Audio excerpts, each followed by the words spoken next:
রোগ নির্ণয় করা শিখতে পারবেন।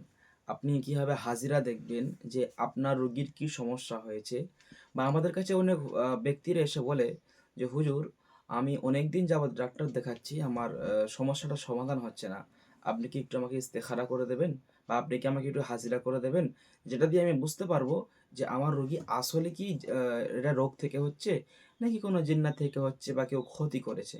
এটা অনেকের কাছে আসে।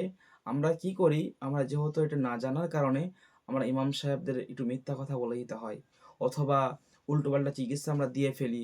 কারোর ধরুন জ্বর হয়েছে, আমরা সর্দির চিকিৎসা দিয়ে ফেলেছি। কারোর ধরুন সর্দি হয়েছে, আমরা তার আরও যন্ত্রণা চিকিৎসা দিয়ে ফেলেছি। আমাদের সঠিকভাবে জানতে হবে যে আসলে কিভাবে রোগীর রোগটাকে পরীক্ষা করা যায়। সম্মানিত হাজরিন, আজকে ইনশাল্লাহ আমি এটাই শেখাবো, এবং এই আমলটা আপনার সকলেই করতে পারবেন। খুব সহজ একটি রোগ নির্ণয়। ইনশাল্লাহ এই আমল যদি আপনারা করতে পারেন, আপনারা নিজেরাই দেখতে পারবেন যে আপনার রোগী জিনের সমস্যা নাকি জাদুর সমস্যা। চলুন তার আগে আপনাকে বলবো, আপনি যদি আমাদের পেজে নতুন হয়ে থাকেন অবশ্যই পেজটি ফলো করবেন। ইউটিউব থেকে দেখলে অবশ্যই সাবস্ক্রাইব করবেন। এরকম নিত্য নতুন হাজিরা দৈনিক ইনশাল্লাহ আমাদের দেওয়া হয়। তার জন্য আপনাদের প্রথমে একটা কার্ড তৈরি করে নিতে হবে। হ্যাঁ, ওই কার্ডের ছবি দেখুন, আমি আপনাকে স্ক্রিনে দিলাম। কার্ডের একটা ছোট একটা 3 কোনা নিমকি টাইপের একটা কার্ড তৈরি করে নিতে হবে। উপরে একটা গজাল বা পিরাক মারবেন, যেটা মাথাওয়ালা যে গজাল বা পিরাকগুলো, এগুলো মারবেন। মারার পরে আপনি কি করবেন, ওই কার্ডটাকে আপনাকে জাগ্রত করতে হবে, অর্থাৎ বাংলা ভাষায় ওর উপরে কিছু কালামুল্লাহ শরীফের কিছু আয়াত পড়ে সেখানে ফু দিতে হবে। ঠিক আছে? এটা আমরা এটার জন্য আমাদের কি করতে হবে, আমরা সর্বপ্রথম একটি ভালো সময়ে আমরা ইস্তেগফার পড়বেন 11 বার, দরুদ শরীফ পড়বেন 11 বার। পরে আপনি পড়বেন সূরাতুল ইয়াসিন 7 বার পড়ে ওখানে 7 বার ফু দেবেন। আর প্রত্যেকবার শেষে আল্লাহ সুবহানাহু ওয়া তাআলার কাছে নিয়ত করবেন, ইয়া রাব্বি আল্লাহ, পবিত্র সূরাতুল ইয়াসিনের বরকতে আমি একটি কাঠের মাধ্যমে আমি হাজিরা দেখতে চাই। আল্লাহ আপনি আমাকে তৌফিক দান করবেন, যদি যাতে আমি আপনার বান্দাদের সুভাবে স্বচ্ছভাবে যাতে আমি হাজিরাটা দেখতে পারি। এরপরে আপনি সূরাতুল ফালাক সূরাতুল ফালাক 7 বার পরে ফু দেবেন, সূরাতুন নাস 7 বার পরে ফু দেবেন, সূরাতুল ইখলাস 7 বার, সূরা কাফিরুন 7 বার। এগুলো সব 7 বার করে পরে আপনি ফু দেবেন।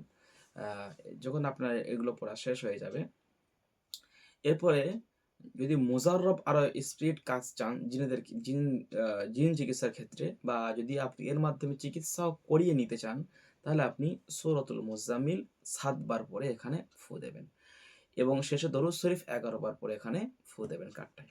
তো আপনার তাহলে এটা জাগ্রত করা কমপ্লিট হয়ে গেল। এরপর আপনি কি করবেন, একটি ভালো স্থানে, এটা যখন কমপ্লিট হয়ে যাওয়ার পরে আপনি যখন মানুষের রোগ নির্ণয় করা বা হাজিরা করার উদ্দেশ্যে বসবেন, তখন যে কাঠের যে মাথায় গজালটা বা পিরাকটা বা তার কাঁটাটা মেরেছেন, ওটা দুটো রুগীকেও দিয়ে দিতে পারেন, অথবা আপনি একদিকে বা রুগী একদিকে এরকম ধরতে পারেন। আমি স্ক্রিনে ভিডিও দিয়েছি, আপনারা দেখতে পাচ্ছেন নিশ্চয়ই। এরপর আপনি সুন্নাত পড়া শুরু করবেন, আর সূরাতুল ইয়াসিন মুখ রিমিন পর্যন্ত পড়বেন। মুখ রিমিন পর্যন্ত পরে আপনি আল্লাহর কাছে বলবেন, আল্লাহ, এই রোগী যদি জিনের সমস্যা থাকে তাহলে এই কাঠটাকে আল্লাহ আপনি ঘুরিয়ে দিন, আর যদি জাদুর সমস্যা থাকে আল্লাহ এই কাঠটা আপনি উল্টো দিকে ঘুরিয়ে দিন।